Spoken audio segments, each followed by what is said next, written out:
Hi friends, ಇವತ್ತು MS ವರ್ಡಲ್ಲಿ frame ಮಾಡೋದು ಹೇಗೆ ಅಂತ ಹೇಳ್ಕೊಡ್ತಾ ಇದ್ದೀನಿ. ನೋಡಿ, ಈ ರೀತಿ ಪೇಜ್ ಸೆಟಪ್ ಮಾಡ್ಕೊಳ್ಳಿ. ಪೇಜ್ ಸೆಟಪ್ ಮಾಡಿಕೊಂಡು ಪೇಜ್ ಲೇಔಟಲ್ಲಿ ಪೇಜ್ ಬಾರ್ಡರ್ಸ್ ಇದೆ, ಅಲ್ಲಿಗೆ ಹೋಗಿ ನಿಮ್ಗೆ ಯಾವ ಲೈನ್ಸ್ ಬೇಕು, ಯಾವ ಡಿಸೈನ್ ಬೇಕು ನೀವು ತೊಗೋಬೋದು. ಅದಕ್ಕೆ ಕಲರ್ ಕೂಡ ಕೊಡ್ಬೋದು. ನೋಡಿ, ಕಲರ್ ಸೆಲೆಕ್ಟ್ ಮಾಡ್ಕೊಳ್ಳಿ, ಓಕೆ ಅಂತ ಕೊಡಿ. ಈ ಥರ ಬಾರ್ಡರ್ ಬರುತ್ತೆ.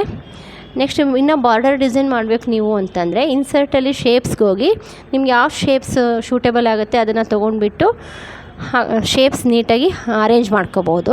ಬಾರ್ಡರ್ ಡಿಸೈನ್ ನೀಟಾಗಿ ನೀವು ಸೆಟಪ್ ಮಾಡ್ಬೋದು.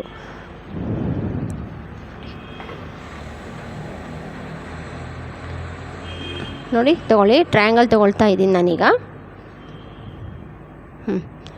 ಅದನ್ನು ರೊಟೇಟ್ ಮಾಡ್ಕೊಳ್ಳಿ. ರೊಟೇಟ್ ಮಾಡ್ಕೊಂಡು ನೀಟಾಗಿ ಫಿಕ್ಸ್ ಮಾಡಿ ಕಲರ್ ಹಾಕಿ. ನೋಡಿ, ಈ ರೀತಿ ನೀವು ನೀಟಾಗಿ ಫಿಕ್ಸ್ ಮಾಡಬೇಕು ಟ್ರಯಾಂಗಲ್ನ ಕಾರ್ನರ್ಗೆ.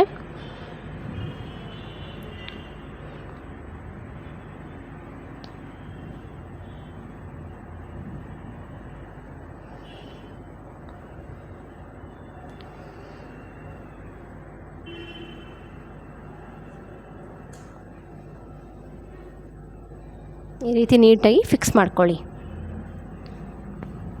ಇದು ಕಾರ್ನರ್ ಡಿಸೈನ್, ಅದಕ್ಕೆ ಕಲರ್ ಕೂಡ ಹಾಕ್ಬೋದು. ನೋಡಿ, ಶೇಪ್ ಫಿಲ್ ಅಂತ ಇದೆ. ನಿಮ್ಗೆ ಯಾವ ಕಲರ್ ಬೇಕು ಅದನ್ನು ಚೂಸ್ ಮಾಡ್ಕೊಳ್ಳಿ. ಅದನ್ನು ಕಾಪಿ ಮಾಡಿ ಪೇಸ್ಟ್ ಮಾಡಿ ಅಂಥದ್ದೇ ಸೇಮ್ ಡ್ರಾಯಿಂಗ್ ಮತ್ತೆ ಸಿಗತ್ತೆ ನಿಮಗೆ. ಅದನ್ನು ಕೂಡ ನೀಟಾಗಿ ಕಾರ್ನರ್ಗೆ ಎಡ್ಜಲ್ಲಿ ನೀಟಾಗಿ ಸೆಟ್ ಮಾಡ್ಕೊಳ್ಳಿ.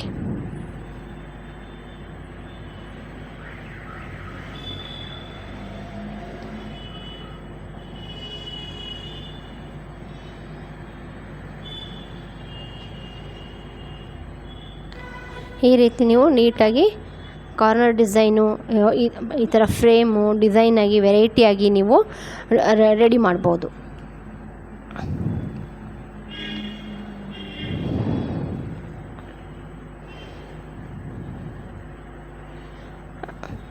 ಈ ಥರ ಕಾಪಿ ಪೇಸ್ಟ್ ಮಾಡಿ ಈ ಥರ ಚಿತ್ರ ಬರುತ್ತೆ ಮತ್ತೆ ಸಿಗತ್ತೆ ನಿಮಗೆ. ಇದನ್ನು ರೊಟೇಟ್ ಮಾಡಿಕೊಂಡು ನೀಟಾಗಿ ಫಿಕ್ಸ್ ಮಾಡಿ.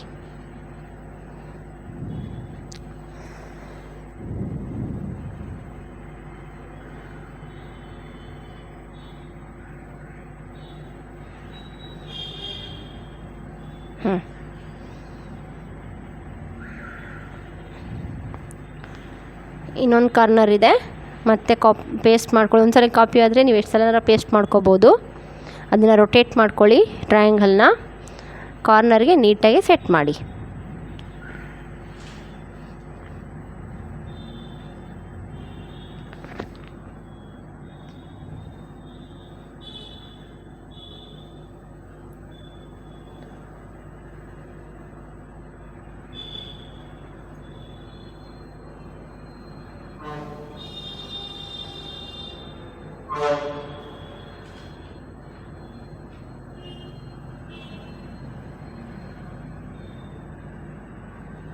ನೋಡಿ, ಈ ರೀತಿ ನೀಟಾಗಿ ನೀವು ಫ್ರೇಮ್ ರೆಡಿ ಮಾಡ್ಬೋದು.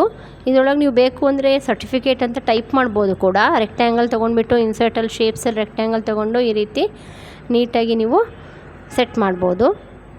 ನೋಡಿ,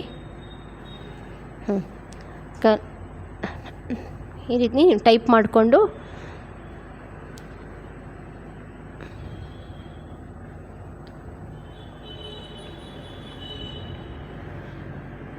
ನಾನೀಗ ಸರ್ಟಿಫಿಕೇಟ್ ಅಂತ ಟೈಪ್ ಮಾಡಿದ್ದೀನಿ. ಅದನ್ನು ಸೆಲೆಕ್ಟ್ ಮಾಡಿ ದೊಡ್ಡದು ಮಾಡ್ಕೊಳ್ಳಿ. ಹೋಮ್ ಪೇಜ್ಗೆ ಹೋಗಿ ನೋಡಿ, ಈ ರೀತಿ ಇನ್ನೂ ನೀವು ಕಂಟಿನ್ಯೂ ಮಾಡ್ಬೋದು. ಏನಾದರೂ ಟೈಪ್ ಮಾಡೋದಿದ್ದರೆ ಪಾರ್ಟಿಸಿಪೇಟೆಡ್, ಆ ರೀತಿ ಯಾವ ಸ್ಪೋರ್ಟ್ಸಲ್ಲಿ ಪಾರ್ಟಿಸಿಪೇಟೆಡ್ ಆಗಿದ್ದಾರೆ, ಅವ್ರ ನೇಮ್ಸು ಅದೆಲ್ಲ ನೀವು ರೆಡಿ ಮಾಡ್ಕೊಳ್ಬೋದು. ನಾನು ಈಗ ಇಷ್ಟು ಹೇಳ್ಕೊಡ್ತಾ ಇದ್ದೀನಿ, ನೋಡ್ಕೊಳ್ಳಿ. ಓಕೆ, ಈ ರೀತಿ ನೀವು ಒಂದು ಫ್ರೇಮ್ ರೆಡಿ ಮಾಡಿ ನೀಟಾಗಿ ಸರ್ಟಿಫಿಕೇಟ್ನ ನೀವು ರೆಡಿ ಮಾಡ್ಬೋದು. Thank you.